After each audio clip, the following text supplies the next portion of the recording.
All right, this is a great chapter, Numbers 11. So many lessons here. So, right when they're getting ready to start this journey, they have seen so much from the Lord, this deliverance from Egypt and all these many blessings. And it starts off with complaining.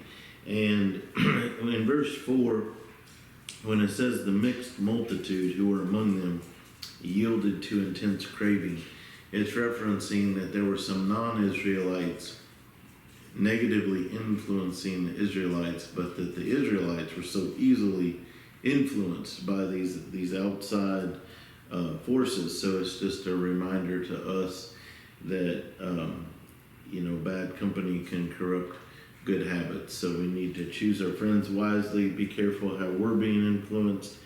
And so the Israelites start complaining about their diet that God's provided for them. They want meat.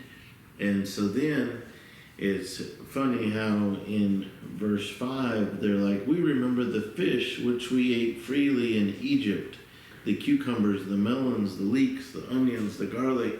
They were slaves. They were enslaved in Egypt. Their life there was miserable.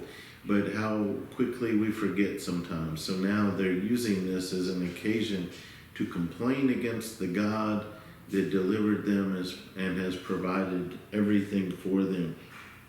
So they go on and they complain about the manna.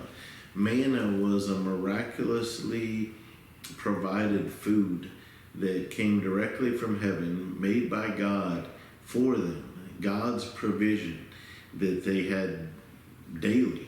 And so they were just tired of it. So they start complaining about their lack of variety in the diet. So this very much angered God. So he was angry. Moses was displeased with the people.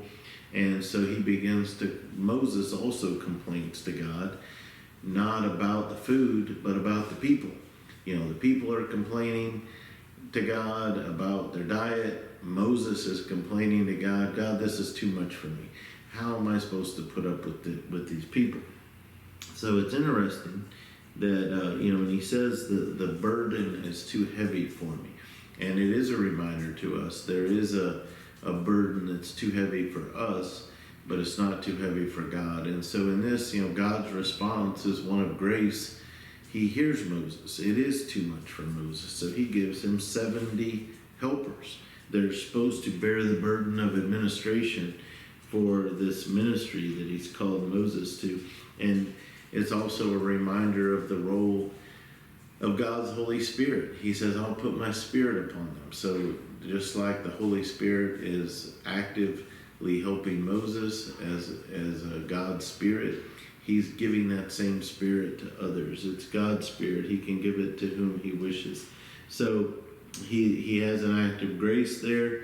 He also has an act of judgment on the people that are complaining about the diet. They want meat. They're going to get meat, and they're going to have so much it's going to come out of their nostrils, it says. So God, and it's also interesting how Moses responds like, you want me to get meat for 600,000 people?